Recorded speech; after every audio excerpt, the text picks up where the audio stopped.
Horror कहानियां TV. बेजुबान। रात का सन्नाटा चारों तरफ पसरा पड़ा था। रघु की छत पर आधी रात को पायलों की छमछम की आवाज सुनाई दे रही थी, जिसे सुनकर रघु, उसकी पत्नी सुषमा और 6 साल की बेटी अनन्या बुरी तरह से डर गए थे। छमछम की आवाज ऐसी लग रही थी जैसे कोई सीढ़ियां उतरकर नीचे की तरफ आ रहा था। कौन हो सकता है इस वक्त? ये आवाजें जो इस घर में रोज सुनाई देती हैं, पता नहीं किसकी हैं। जब से इस घर में रहने आए हैं तब से आधी रात को हर रात इस तरह की आवाजें सुनाई देती है। मैंने कितनी बार आपसे कहा है हमें अब ये घर बदल लेना चाहिए। लेकिन इस घर में आए हुए हमें 1 सप्ताह भी नहीं हुआ। इतनी जल्दी दूसरा घर कहाँ से मिलेगा? पापा, बहुत डर लग रहा है। ये आवाज किसकी है? कौन है हमारी छत पर? अरे कोई नहीं है बेटा, तुम सोने की कोशिश करो। आज तो मैं देख कर ही रहूंगा आखिर कौन है ये इंसान जो हर रोज हमें डराने की कोशिश करता है। सुषमा ने कसकर रघु का हाथ पकड़ लिया। रघु, मैं तुम्हें कहीं नहीं जाने दूंगी। मुझे बहुत डर लग रहा है। कहीं कोई बुरी आत्मा का साया या कुछ और हुआ तो। मैंने कहा ना कुछ नहीं होगा, और आज इस राज से पर्दाफाश करना बहुत जरूरी है। रघु दबे पैर अपने घर से ऊपर की तरफ जाती हुई सीढ़ियों के पास आता है, लेकिन अचानक वो आवाज बंद हो जाती है। तभी रघु ने महसूस किया कि एक साया उसके करीब से गुजर गया। रघु ने पलटकर पीछे की तरफ देखा। कौन है? कौन है वहां पर? मैं कहता हूं कौन है? तभी रघु को रसोई के अंदर से मटके के गिरने की आवाज आती है। वो दौड़कर वहां जाता है। अरे ये अचानक मटका कैसे गिर गया? क्या हुआ? पानी का मटका नीचे क्यों गिरा दिया? मैंने नहीं गिराया। पता नहीं कैसे अचानक से ऐसा लगा जैसे कोई था वहां पर। रघु, मुझे बहुत डर लग रहा है। तभी अचानक से रघु की नजर रसोई की खिड़की पर बैठी एक बिल्ली की तरफ गई, जिसकी आंखें बड़े खतरनाक तरीके से चमक रही थी। तुम भी ना सुषमा, रसोई की खिड़की खुली छोड़ दी। लगता है ये बिल्ली अंदर आ गई थी और इसी की वजह से मटका नीचे गिर गया है। इसके बाद रघु और सुषमा जाकर अपने बेडरूम में सो जाते हैं। उन्हें इस बात का ख्याल तक नहीं था कि उनके घर में एक बेहद खूबसूरत लड़की का साया पायल पहनकर बेतहाशा नाच रहा था। लेकिन उसकी पायलों की आवाज इस वक्त रघु और सुषमा के कानों तक नहीं पहुंच रही थी। अनन्या, जल्दी उठो बेटा, स्कूल के लिए देर हो रही है। देखो मैंने बाथरूम में पानी रख दिया है, पहले नहाना शुरू करो बेटा। मम्मा, आपने पानी ठंडा ही रखा है ना? मुझे इतनी गर्मी में ठंडे ठंडे पानी से नहाना है। मेरी रानी बिटिया, तुम्हें क्या लगता है जून के महीने में मैं तुम्हें गर्म पानी से नहलाऊंगी क्या? ओके मम्मा, मैं अभी नहा कर आती हूँ। अनन्या बाथरूम में जाती है और अगले ही पल उसके चीखने की आवाज सुनाई देती है। रघु और सुषमा बाथरूम में दौड़कर जाते हैं और उन्होंने देखा कि अनन्या का पूरा शरीर जल गया था। उसके शरीर पर फफोले पड़ चुके थे। ये क्या हुआ मेरी बेटी? ऐसे कैसे जल गई? अरे सुषमा, ये तुमने क्या किया? अनन्या के नहाने के टब में ये खोलता हुआ पानी भर दिया। वो नादान बच्ची उस टब में उतर गई और देखो देखो उसका क्या हाल हुआ है। मेरा यकीन करो रघु, मैंने गीजर ऑन तक नहीं किया था। ठंडा पानी मैं खुद अपने हाथों से भर कर गई थी। रघु की नजर गीजर की तरफ गई, जिसमें से लाल रंग का धुआं नजर आ रहा था।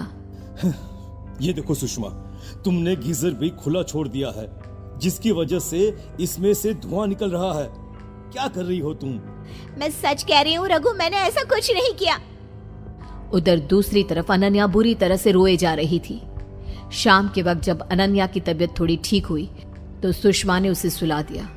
थोड़ी देर के बाद रघु और सुषमा भी अपने कमरे में जाकर सो गए। लेकिन रात के ठीक 12 बजे अचानक से सुषमा की आंख खुली। रघु उठो, अनन्या कहाँ है? थोड़ी देर पहले तो यही सो रही थी मेरे बाजू में। अरे जल्दी जाकर ढूंढो, मेरी बेटी की तबीयत वैसे ही ठीक नहीं है। कहीं नींद में उठकर इधर उधर चली तो नहीं गई?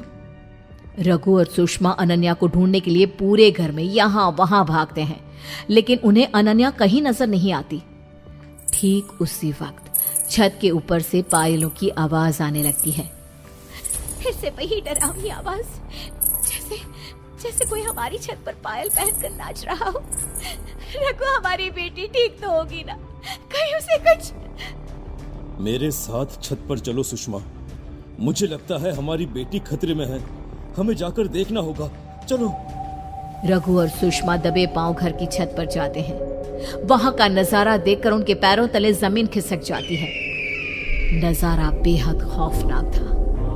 लगभग 27 साल की उम्र की एक लड़की, जिसके बाल जमीन तक लंबे थे, नैन नक्श तीखे और बेहद खूबसूरत थे, अनन्या को अपने एक हाथ में पकड़कर जोर शोर से घुमा रही थी और बुरी तरह से नाच रही थी। छोड़ो, छोड़ो मेरी बेटी को। कौन हो तुम? छोड़ो, छोड़ो इसे। आखिर तुम हो कौन और मेरी बेटी के साथ क्या कर रही हो? तभी अचानक से वो लड़की नाचते नाचते रुक गई। उसने पलटकर रघु और सुषमा की तरफ देखा। अनन्या इस वक्त ऐसी लग रही थी जैसे वो होश में ना हो। पहचाना मुझे या भूल गए? क्या मतलब? मैं तुम्हें नहीं जानता। वो लड़की बहुत ही खौफनाक तरीके से जोर जोर से हंसती है और फिर अनन्या को छत के किनारे से लटकाकर नीचे फेंकने की कोशिश करती है। नहीं, प्लीज ऐसा मत करो। मेरी बच्ची को छोड़ दो। देखो, देखो, तुम जो चाहती हो हम वो करेंगे, लेकिन प्लीज हमारी बच्ची को छोड़ दो। अगर अपनी बच्ची को जिंदा देखना चाहती हो तो पूछो अपने पति से कि उसने अपनी जिंदगी में क्या गुनाह किया है। आप कुछ बोलते क्यों नहीं? बताइए ना, कौन सी गलती की सजा मिल रही है मेरी बेटी को? प्लीज रघु, कुछ बोलो, वरना ये हमारी बच्ची को मार डालेगी। रघु सर से पैर तक पसीने में तरबतर हो चुका था। उसके हाथ पैर डर से बुरी तरह से कांप रहे थे और गले से आवाज भी ठीक से नहीं निकल रही थी।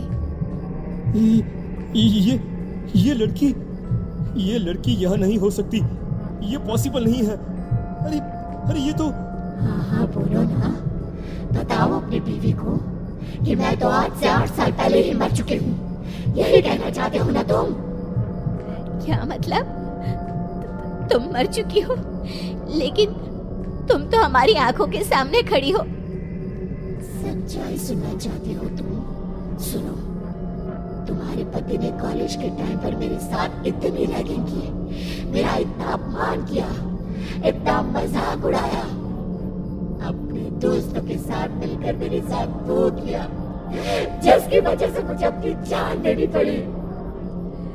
रघु, क्या ये जो कह रही है वो सच है? और अगर ये मर गई है तो इस तरह हमारी आंखों के सामने नजर क्यों आ रही है? मुझसे गलती हो गई, बहुत बड़ी गलती हो गई मुझसे। मुझे तुम्हारे साथ वो सब नहीं करना चाहिए था। अब प्लीज प्लीज मेरी बच्ची को छोड़ दो उसे। जानते हो रघु, इंसान के पाप लौट कर उसके सामने जरूर आते हैं। जिस घर में तुम रहने के लिए आए हो ना, दरअसल वो मेरा ही घर है। मेरी मौत के बाद सदमे की वजह से मेरे माँ बाप भी मर गए, लेकिन मेरी आत्मा हमेशा से इस घर में ही रहा करती थी, क्योंकि मैं मरना नहीं चाहती थी, लेकिन तुम्हारी वजह से मुझे मरना पड़ा। देखते ही देखते उस लड़की का खूबसूरत शरीर सड़ने लगा। उसके पूरे शरीर में बड़े बड़े कीड़े बिलबिलाने लगे। ये देखकर सुषमा और रघु की डर के मारे हालत खराब हो गई। देखो मैं मानता हूँ मुझसे बहुत बड़ी गलती हुई है। मैं तुम्हारा घर भी छोड़कर चला जाऊंगा, लेकिन प्लीज प्लीज मेरी बच्ची को छोड़ दो। लेकिन उस लड़की ने देखते ही देखते अनन्या को छत से नीचे फेंक दिया और गायब हो गई। रघु और सुषमा अपनी बच्ची को बचाने के लिए दौड़कर नीचे पहुंचे, लेकिन वहां पर कोई भी नहीं था। तुम्हारी की हुई गलती की वजह से आज मैंने अपनी बेटी को खो दिया। रघु, क्यों किया तुमने ऐसा? क्यों बेगुनाह लड़की की जान ली थी तुमने? मुझे माफ कर दो सुषमा, मुझसे बहुत बड़ी गलती हो गई है। मैं जानता हूँ मुझे वो सब नहीं करना चाहिए था, उसके बाद रघु सुषमा को घर के अंदर ले जाता है, लेकिन ये देखकर उन दोनों के होश उड़ जाते हैं कि अनन्या तो अपनी जगह पर सोई हुई थी। इसका मतलब उसने हमारी बच्ची को छोड़ दिया। हमारी बच्ची ठीक है।